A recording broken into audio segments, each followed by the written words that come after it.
murakoze abitabiriye iki kiganiro nabatumiyeho abanyamakuru baba bari mu gihugu baba bari no mu mahanga twifashishije ikoranabuhanga biroroshye kugira ngo dusangire ibitekerezo.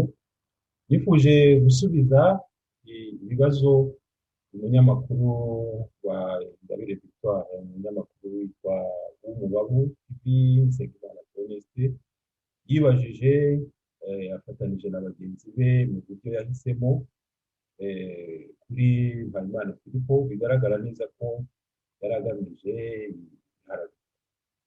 Ibyo iyo bikorwa n'umuntu w'umunyamakuru biba bibabaje, kuko itangazamakuru rifite gahunda yo kubogama. Ushaka kubogama akora politiki, akagaragaza umurongo we, bikagaragara. Itangazamakuru umurimo waryo ni ukwerekana ibitekerezo by'abantu, abanyapolitiki cyangwa se abantu ku giti cyabo, ukabaha urubuga bakisobanura, ukabaha urubuga bagahangana, ukabaha urubuga warangiza ukaba washyiraho ibitekerezo byawe, ariko bitagaragara rwose ko ari wowe wakoze umurongo wo gutanga ibitekerezo byawe, wowe wakoze umurongo wo gutanga ibitekerezo by'undi muntu no gushyigikira undi ku bushake bwawe. Ni bimwe mvuga ko itangazamakuru ryo mu Rwanda rifite inzira ndende kugira ngo abantu batandukanye icyo ari cyo information na communication. Ubwo rero ntabwo natubiye umunyamakuru TV wonyine, kugira ngo n'abandi banyamakuru bose baba bafite uruhare rwo kubaza ibibazo no kubisubiza. Ndakeka ko byari kuba byoroshye ko kiriya kiganiro cyakozwemo guhindurwa bigakorwa mu bundi buryo, kuko igihe cyose ufashe umunyapolitiki bashaka kumushyira hasi, kumusenya cyane umunyamakuru, njye nibuka ko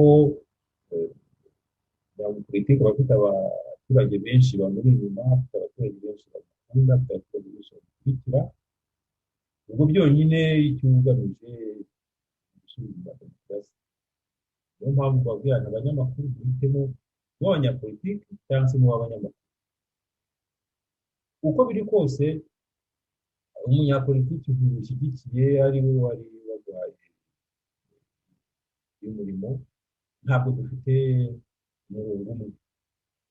Kumunenga rero ni uburenganzira bwanjye, ntibyari binakwiye ko nenga politiki ye ngo we ashake kunenga igiti cyane y'ubwanjye. Bivuga ko Mpayimana ntacyo ari cyo birazwi, ntacyo bivuze, ariko icyo avuga n'icyo aharanira gukora gifite umumaro. Gahunda yo gukunda igihugu itandukanye na gahunda yo gusebya. Ubwo rero abanyamakuru benshi narategereje, ndetse na Rwanda Amerika nayo ubwayo gutegura kuba bampa umwanya na Ingabire Victoire na Minisitiri mu Rwanda bashaka kuganira aho politiki zacu zitandukaniye. Tumire sinabona, nyamara bari babiteganyije. Impinya rero ngewe kubigaragaza umurongo wo gusebya igihugu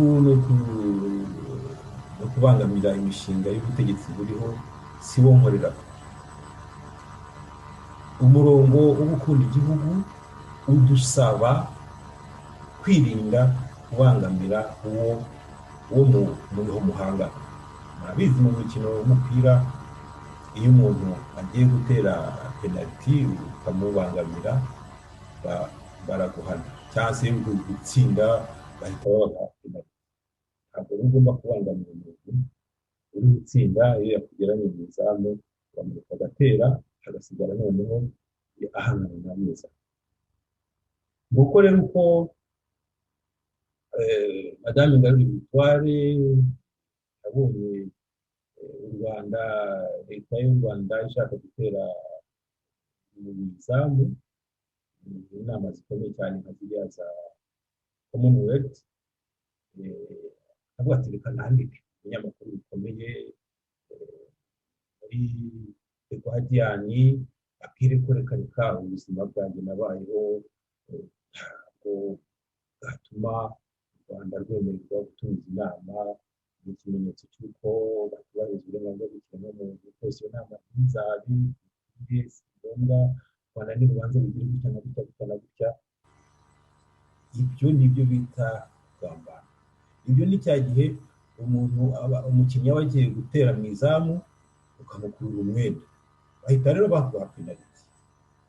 Guha penaliti rero Ingabire Victoire sinamwifuriza ko yasubira mu rugo kuko nta kintu bimwungura. Kumuha penaliti ni ukumushyira mu ruhame, abanyarwanda bose bakamenya ko politiki ye itari mu rwego rwo gukurikiza. Si ubwa mbere kandi mu inama bigeze kumubwira ibijyanye na FPR ko ari umutwe witwaje intwaro, bakwiye kumva ko politiki ihagarariye ari mu Rwanda muri gahunda. Nubwo nta kushimira kuri iyo nama cyangwa kubiganiraho, ariko mu gihe byakurikiyeho twumvise ko yayivuyemo gashinga cyane, ariko kuyivamo wari umuyobozi muyisenye cyangwa se ugire inama ku mugaragaro y'uko bidakwiriye gushinga idarufa n'iyindi nayo ikiraho gikomeje ibintu byayo, bigaragara neza ko ahubwo ari sikisare, ari icyicaro cya FPR kigikomeje mu Rwanda muri iryo zina rya darufa. Abantu bakabibya uburari, amashyaka yitwaje intwaro n'ayo bakorana nayo yose, uhereye kuri FPR nyine na darufa n'imizi yayo yose turayazi aho bikomoka, kuva kuremera imijyi guca kugera aho bigeze ubu turabazi. Tugomba rero kubabwiza ukuri ko iyo politiki izasubiza mu gihugu ntabwo ari demokarasi dukeneye. Si ngombwa kandi ko buri gihe ibyo bihari baribu, bihari ubucamanza, ngo abanyapolitiki abanyamakuru barakurikiranyweho. Twe tugomba kubashyira ahagaragara tukabanenga. Tumaze kubanenga rero, aho kugira ngo muze tujyeho impaka, ntabwo ari ngombwa guterereza umuntu ntange umunyamakuru wanyu ngo dutangire no kuzamura ibintu bidafashije.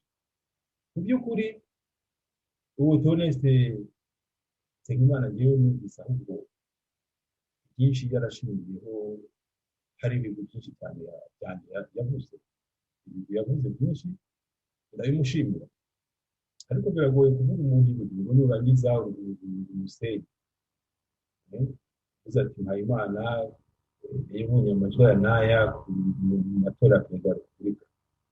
None uracyakoza, ndamushimiye ko niba atabaye muri bene babandi bavuga ngo amajwi yaribwe cyangwa se yahawe amajwi y'umuntu uko angana kose, ibyo byose yayavuze ukwayo, ndabimushimiye.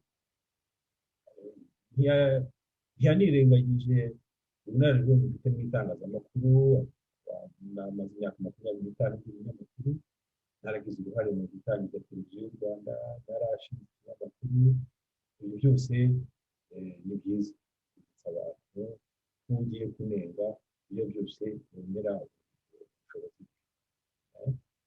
Kuvuga ko nashinze ikinyamakuru, nashatse kumuha n'imirimo ahubwo atayifashe, ikinyamakuru kidakomeye mu gihugu, aho ngaho ahubwo ni naho mpamvu zo kuganira biba ngombwa. Byumvikana ko uri mu mahanga ugashinga kampani mu Rwanda, kwimanaginga ntabwo ari ibintu byoroshye, nabyo mbifitemo ubunararibonye, ariko bakaba mu gusa kuko ikinyamakuru sinagifunze, iyo kampani sinagifunze. Ni ukuvuga ko uko biri kose igihe cyose ibibazo byo kumanaginga kampani zo mu Rwanda uri muri diaspora bizageraho bikemuke. Yavuze ko nashatse kumuha akazi, urumva ko ibyo byose nta nabi bifitanye nawe, byagomba kuba yakurikiraniza agakunda kumubwira. Ubwo rero gusa nyine iyo watumwe ukirengagiza umurimo w'itangazamakuru, ni hahandi bibera gupfa gusa, ugatangira guhimba umuntu ngo yaba yarahunze, ngo yaba yarageze muri Kongo, ibyo byose byatumye ahunga, ngo kugira ngo yaba yarasize, ngo nawe ngo amenye amaraso. Urumva ko hari igihe abanyamakuru n'abantu batanga ibibazo, batanga ibitekerezo, mugomba gutekereza inshuro ebyiri. Ntabwo ari uko ari Mpayimana byatuma umuhimbira ibintu nk'ibyo birimo n'amaraso. Mpayimana nahunze muri 1994, nari ku myaka 24. Icyemezo cyo guhunga narabirebye mbona ntabwo mbabajwe no kuba nta bushobozi burenze mfite, nta kindi nashoboraga gukora. Nkunze kureba abasore n'inkumi bafite icyo kigero cy'imyaka 20, nkumva ndabakunze cyane. Umuntu aba ari hagati y'ururimi, uburebure bw'ibikorwa, ukareba ibyo washobora, ariko ukabona haracyari intera. Urumva ahubwo nari nkirangiza, nari nkiri mu mwaka wa nyuma wa university, ntararangiza ngo mvuge ngo mfite za responsabilité n'ibindi byose. Mbahe nk'urugero, hari ukuntu mu guhunga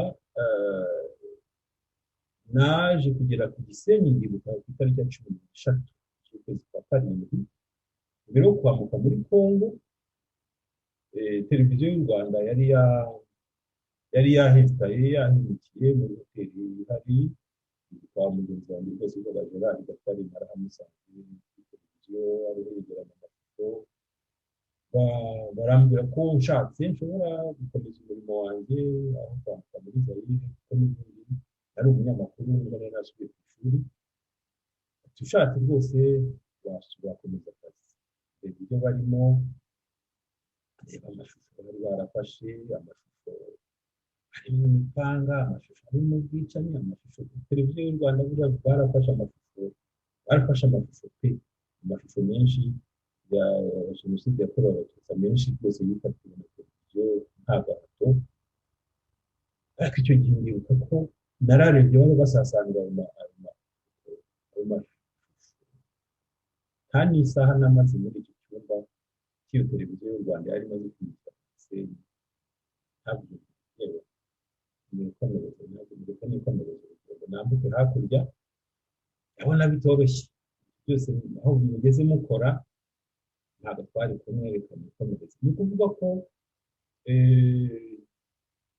ubunyamakuru nari naragiye muri university, nari maze imyaka 2 narasubiye kwiga. Kuba rero narakoze kuri radiyo Rwanda, nakoze igihe cyo kuri radiyo Rwanda cyo muri 1991, muri Rureve, muri radiyo Igito, naje kuvuga amakuru y'iminsi mike, n'abubatse n'ababisi b'Imana icyo gihe, ariko navuzeho iminsi mike.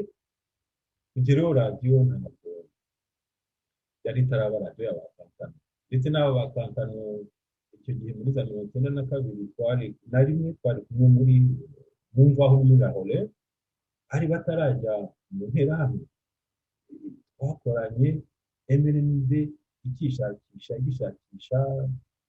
intambara igitangira, ariko bari batarashinga RPRM, batarashinga umurwanashyaka. Bamaze kubishinga muri icyo gihe, nanjye niba nasubiye muri university, ni nabwo bakantano n'abandi benshi bagitangiye noneho imirimo itari itangazamakuru, imirimo yo kwangisha abanyarwanda, abandi bavandimwe babo no gutegura no gukora jenoside. Numva rero ko nta ruhare na ruto niyo wasesengura mu itangazamakuru ryanjye nakoze, nta hantu na hato basanga hafitanye isano n'uruhare mu itangazamakuru muri jenoside yakorewe Abatutsi. Niyo mpamvu guhimba, gushakisha ukuntu wasebya Mpayimana muri urwo rwego, ukanaza cyakoze bagashakisha noneho bagera muri Kongo, bandika n'igitabo. Yego nibyo nyine nanditse ku kababaro impunzi z'Abanyarwanda zahuye nazo mu rugendo rw'umusaraba, inzira y'umusaraba ikomeye cyane itazibagirana, twambukiranya Kongo, kuko nanjye ubwanjye nayanditse n'amaguru, ariko nabyanditse nk'umunyamakuru ureba ibiba, ukabyerekana uko ubibona. Nta akanagaragaza muri icyo gitabo abantu badakunze gusobanukirwa uruhare yitwa ndetse nagize ururimi hagati y'amenyo nk'ururimi z'abaturage nagaragaje cyane ukuntu abaturage abasivili bari bari hagati y'intambara y'amasasu harimo abasirikare n'interahamwe ubwabo bari kumwe nabo bagendaga babasunika babatamira ibitire hakabaho noneho n'ingabo zari za kabira n'ibitaro zafashwaga n'u Rwanda nazo ziri inyuma abaturage bari hagati ngera igitabo cyanjye n'umwanditsi kijyanye n'abaturage bari hagati y'ababurera hagamije guca urubanza nareba kanaka na kanaka numva ko aho gusoma igitabo rero ngo wumve ukuntu aho bugiwe yanengaga cyane cyane ubutegetsi bwashoreye impunzi ubutegetsi bwari mu Rwanda bwa MRND bwambukiranye mu Rwanda bugakomeza kugenda buzihohotera kugeza zambutse Kongo yose nk'uko iki gitabo cyane kivuga abantu bajye bagisoma bate ushaka ubwo rero ugasanga kugira ngo urebe uko wavuga Mpayimana uhitamo n'imvugo nyandagazi ngo nuko ngo arakomeza ageze i Burayi ngo haza imireti ngo aragarutse noneho baje kwigisha abanyamakuru urumva ibyo byose wese arabyemera ashaka n'icyo ashaka ariko kuba afata umuntu w'umugabo ukamuhindura ukamusesengurira ku nda ukamusesengurira ku biryo ukamusesengurira ku bintu ukabya ntabwo turi mu rwego rwo gufatwa gutyo inshingano zikomeye cyane kuganiriza abanyarwanda uri umunyamakuru ukaba uri umunyarwanda utekereza aho tugana utekereza n'aho tugiye hanyuma noneho kwanga inama zanjye ni uburenganzira bwawe ariko inama nanjye sinzi kugisha inama zitandukanye aba rero ufite ubushobozi bwo gutanga inama mu rwego rw'itangazamakuru no mu rwego rwa politiki ibyo nta wabibuza kuko ubunararibonye bwanjye mfite bikaba rero icy'ingenzi ari uko abanyamakuru natumiye icyo gihe mwese mufite uburenganzira bwo kwibaza ariko Mpayimana anenga gute Ingabire Victoire anenga gute Ntaganda n'abandi banyapolitiki biyita ba opozisiyo bose banenga kuko tudafite umurongo umwe mu burenganzira bwabo iyo rero uvuga uti igihugu cyacu kubera ibyambayeho nta burenganzira bivuze ko unenga ibyemezo wafatiwe unenga ubutabera unenga imbabazi wahawe unenga ahubwo se nibura ko numva ngo biriya bigo by'imfungwa ngororamuco umuntu iyo akinyuzemo akagisohokamo nta kintu ahinditsemo agakomeza kwiyemera ko yafungiwe akarengane kandi icyaha yafungiwe kiba cyanditswe mu itegeko gufungirwa icyaha kitanditse baciye imbere y'ubutabera ubwo uwo niwe munyapolitiki rero numvise ngo iyo umuntu atanyuze mu buroko bwa politiki ngo ntabwo aba ari umunyapolitiki yewe ntimuzabimukurikize rwose nshima Imana ko buroko ntaragucamo ariko mpamya ko mbuciyemo nkabusohokamo ntabwo namera nk'uko nakwinjiyemo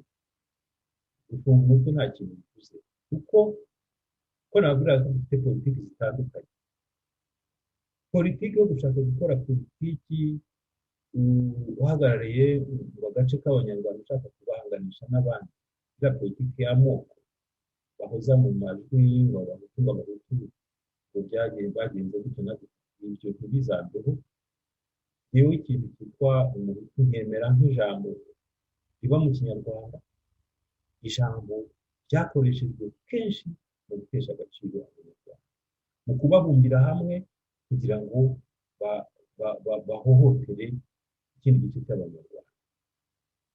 Iryo jambo rero iyo ryumvise mu majwi y'abari abanyapolitiki, ibyo baba bagamije byonyine ni kwa guhuriza hamwe abantu b'abanyarwanda bagirira nabi abandi. Niyo mpamvu tudafite umurongo umwe. Iyo gahunda yanjye narayisobanuye neza ku buryo burambuye. Ibyo kwita abanyarwanda abahutu ni ukubasubiza inyuma. Guhora mu bya kera si byiza. Tugomba kujya imbere tukamenya ko u Rwanda rutuwe n'abaturage b'abanyarwanda batuye mu bice bitandukanye by'igihugu. Ibyo bice bitandukanye nibyo bibaha za gakondo zabo zinyuranye. Muri izo gakondo z'abanyarwanda nta hutu irimo namba. Ubushakashatsi bwarakozwe, narabyanditse mu bitabo binyuranye, kandi biri mu bizateza imbere ubumwe bw'abanyarwanda. Uzaza yitwaje ngo aravugira abahutu bazaba bashaka gusenyera. Bariya rero ba Ingabire Victoire babo, niyo mpamvu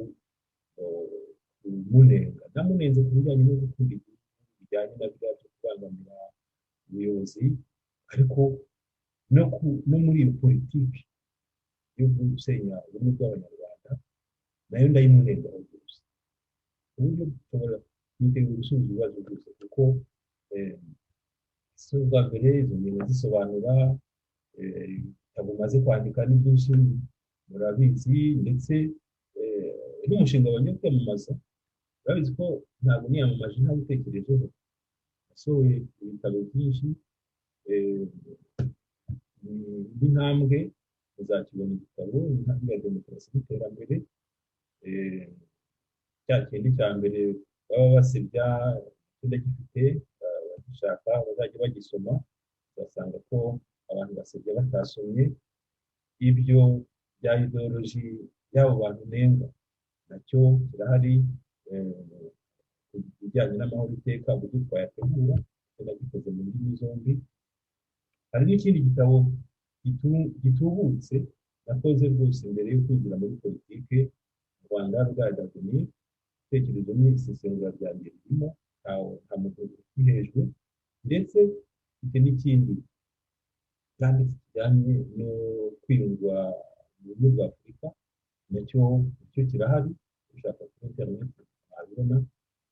Hari n'ikindi ntaberetse hano, nacyo nashyizemo isigo nakoze kuva nkiri umwana, kandi byose bihurije ku gukunda igihugu, gukunda abantu, gukunda amahoro, ku buryo kubona umuntu wadukira ngo arashaka gusebya Mpayimana gusa kubera yuko bamubwiye bakigenda gusenyera uriya muntu. Ntabwo nsenyuka, sinoroshye kandi sinkorera mu bwihisho. Niyo mpamvu no mu minsi iri imbere abanyamakuru mwese mwifuza kumbaza ibibazo buri wese ashobora kwibaza, niteguye kubasubiza. Ndabashimiye rero, ubundi mukomeze mugire ibihe byiza, ibihe by'isanzure, ibihe by'ubwigenge bw'igihugu cyacu. Ari ubwigenge nabwo tugomba guha agaciro dushingiye ku bihe bishya turimo twubatse kuva muri 1994 kuva inkotanyi zitsinze urugamba. Ni urugamba rw'amateka maremare, ntabwo ari urugamba rwatangiye muri 1990. Ni urugamba rwatangiye mu gihe cy'ubukoloni, aho abakoloni baje bagashaka guhindura isura y'imibereho iriho n'imibanire y'abanyarwanda, kugeza muri 1994 aho abanyarwanda basubiranyemo bakicana. Byateguwe kuva mu gihe cy'ubukoloni. Ni ukuvuga yuko ubwigenge twagize niba butarabashije kutubanisha neza, gusa ubwigenge rero butangira abantu bihaye agaciro imbere y'amahanga, bakiha n'agaciro kubera ibikorwa byabo ubwabo. Niyo mpamvu ikintu cyitwa kubohoka kw'abanyarwanda ariyo shingiro y'ubwigenge n'ubwisanzure bwacu. Umunsi tuzizihiza itariki 1 z'ukwa karindwi tuzahora twizihije. Ndahamya neza ko inkotanyi zatsinze intambara zizaduha iyo ntsinzi tukayisangira twese turabona tukabaguma n'icyubahiro cyabo bigatuma kunenga ibyo bakora nabi bidatuha na rimwe umwanya wo kubasenya burundu no gushyira hasi amateka amaze kubaka hamwe. Murakoze rero ndabashimiye mugire